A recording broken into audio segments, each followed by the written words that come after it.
আজ লাঞ্চেও রয়েছে একদম এক তরকারি আর ভাত, ডিমের ঝোল আর ভাত। এই হচ্ছে ডিমের ঝোল আর এই হচ্ছে ভাত। তো চলো ডিমের ঝোলটা নিয়ে নিই। আজ আর কিছু রান্না করিনি, এখন আমার শরীরটা ভালো যাচ্ছে না, তো এখন এইরকমই। যদি আমি সবসময় এরকমই খাই, এরকমই আমি পছন্দ করি। এনে 3টে ডিম আছে, এনে 3খানা ডিম আছে, একটা ডিম এক্সট্রা রয়েছে। হুম, এই ডিমটা পরে আমি আর হাফ হাফ খেয়ে নেব। আলু ঝোল লাগলে বলবে।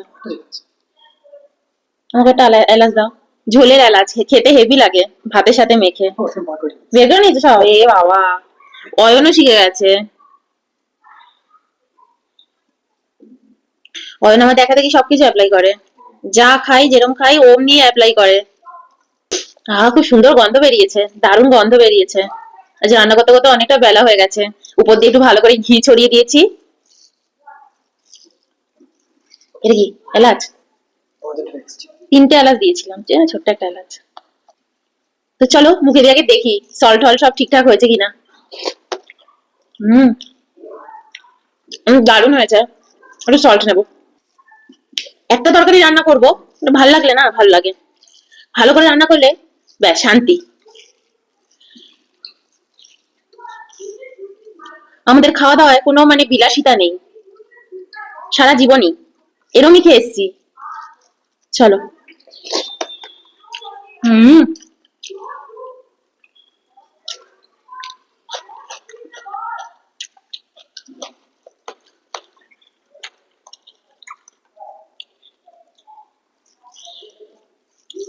একটু লঙ্কা মেখে নিলাম। দারুণ লাগছে বলো, হেভি টেস্টি হয়েছে ডিমের ঝোলটা। হুম,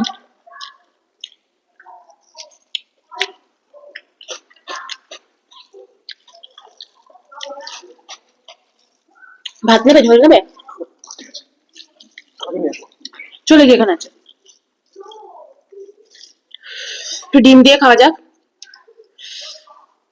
হুম,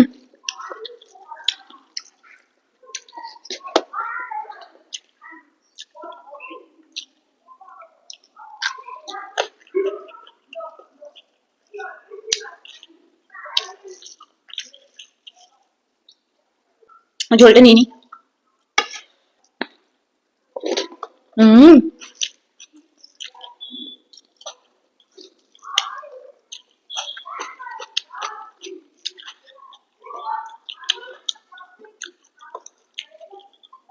ছোটবেলায় আমাদের বাড়িতে এরকম কিন্তু ডিম আসতো না, আমাদের বাড়িতে শুধু হাঁসের ডিম। আর ওই যে ঠাকুমা মাথায় করে নিয়ে আসতো, আগে অবশ্য বলেছি তোমাদের, দেশি আন্ডা, কি যেন বলো ওটাকে, দেশি মুরগির ডিম।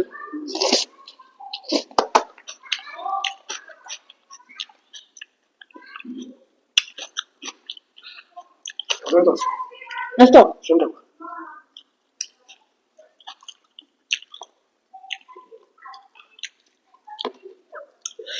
একবার মা আমাকে ছোটবেলায় শিখিয়ে দিয়েছে, হ্যাঁ তোমাদের সাথে এই গল্পটা শেয়ার করি।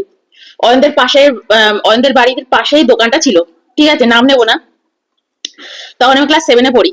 মা বলছে কি, তখন আমরা মানে এসছি ক্লাস 5-এ, কিন্তু মা তো আমাকে বাইরে পাঠাতো না দোকান টোকানে। 7-এ উঠেছি, মা বলছে এবার একটু একটু করে তুই বাজার করবি, ঠিক আছে? আমি ঠিক আছে।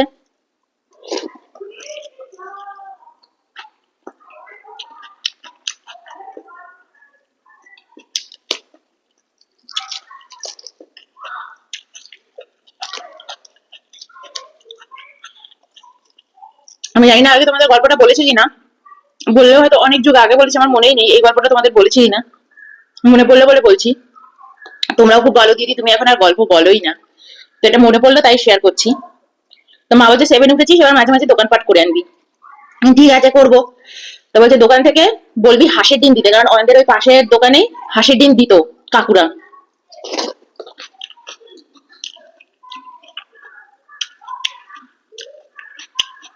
বিক্রি করতো। হুম,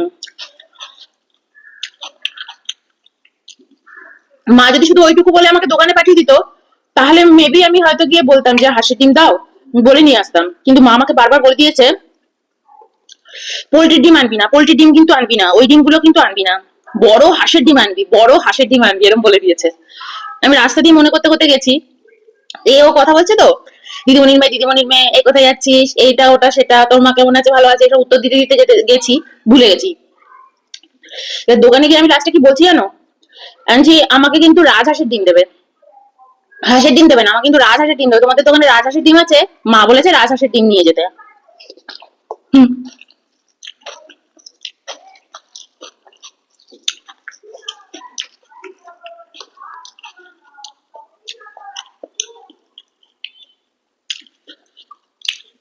কাকু বারবার বলছে বোন তুমি নিয়ে যাও, হাঁসের ডিমই বলেছে তোমার মা। আমি বলছি, না না, হাঁসের ডিমটা তো হচ্ছে এমনি ডিম, মা রাজহাঁসের ডিম বলেছে, বড় বড় ডিম নিয়ে যেতে। তারপর কাকু আমাকে ওইগুলোই ডিমগুলো বাড়িছে, আর দোকানে যত লোক দাঁড়িয়ে আছে কি হাসছে কি হাসছে।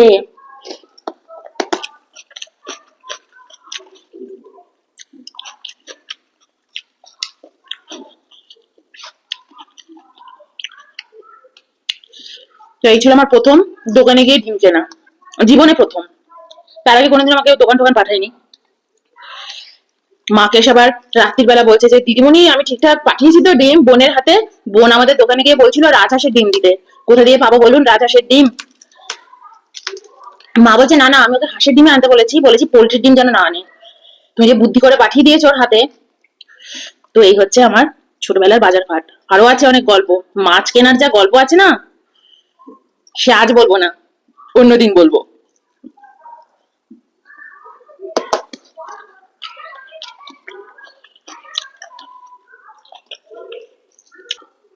একটু সল্ট নিলাম।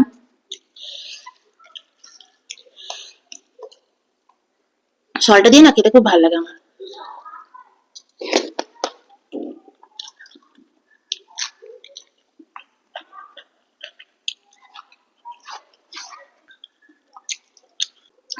এই একটা ডিম এক্সট্রা আছে, এটা হাফ হাফ।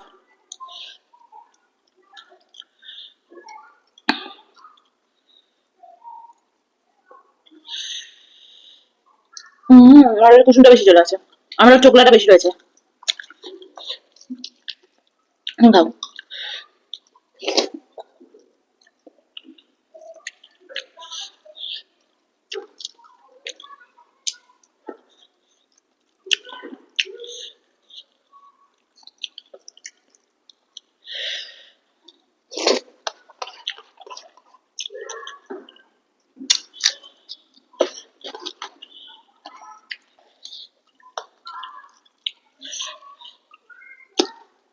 বিয়ের পর যখন আমার জ্যাঠা শ্বশুর ব্যাঙ্গালোরে এসছে থাকার জন্য, এখানে আমাদের বাড়িতে ঘুরতে এসছে, আমাদের বাড়িতে আমার ননদের বাড়িতেও এসছে, আমার ননদেরও তখন আমরা সব একসাথে থাকি একই ফ্ল্যাটের মধ্যে, দুজন আলাদা আলাদা বাড়িতে। তখন এই দোকানদার কাকু আমাদের জন্য প্রজাপতি বিস্কুট পাঠিয়ে দিয়েছিল, কারণ ওখান থেকেই মা বেকারির বিস্কিট গুলো এনে রাখতো ঘরে।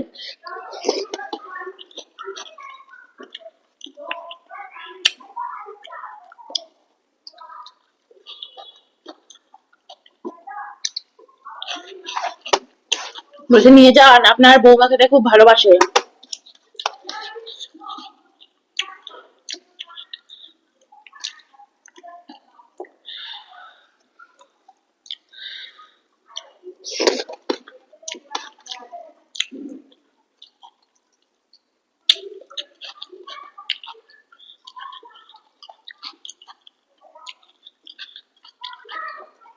অনেক বয়স হয়ে গেছে, ভালো বয়স হয়ে গেছে। আমাদের বাড়ির লোকেরা কিন্তু ঘন ঘন আসে না, আমাদের বাড়ির লোকেরা পন্ডিচেরিতেও একবার এসছে, ব্যাঙ্গালোরেও একবার এসছে, তাও জেঠুরা দুবার এসছে, কারণ ননদের বিয়ের পর একবার এসছে।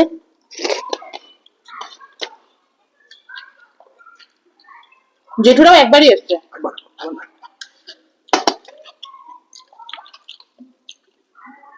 আমার ননদের তো সম্বন্ধ দেখে বিয়ে হয়েছে, জেঠু সব মানে এখানে ছেলের বাড়িতে দেখতেও আসেনি, আমাদের পাঠিয়েছিল, তোরা গিয়ে ছেলে দেখে আয়, মৌমি দেখবে, মৌমি পছন্দ করলেই হবে, মানে আমি পছন্দ করলেই।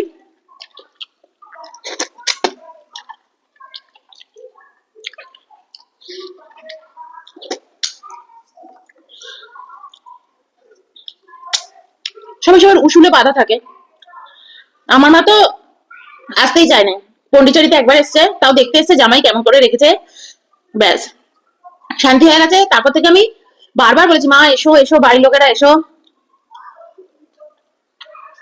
তোমরা ভালো থাকো ব্যাস।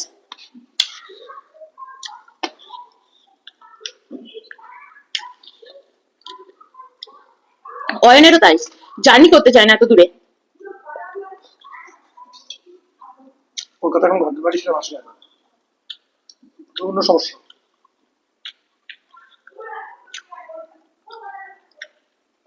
এখন বলে না, তখনও তো আসতো না, এখন তখনও সমস্যা। এখন সমস্যা ছিল তো। এখন বাড়ি ঘর ফেলে কেউ আসতে চায় না, কি জানি। জানো থেকে কন্ট্যাক্ট ছিল বলে না।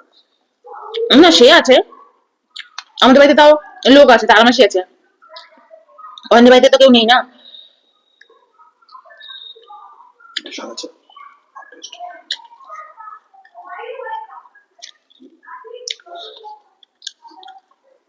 তাও বাড়ি ঘর ফেলে আসার জন্য না, যাদের আসার ইচ্ছে থাকে না তারা ঠিক ব্যবস্থা করে নেয়। আমাদের বাড়ির লোকেরা, অয়নদের বাড়ির লোকেদের চাইনি কোনো। মেয়ে জামাই বাড়িতে গিয়ে পড়ে থাকবে না, ওরম ব্যাপারটা নেই।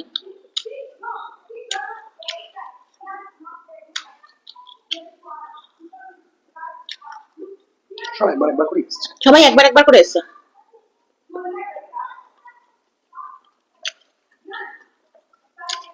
তো চলো বাই।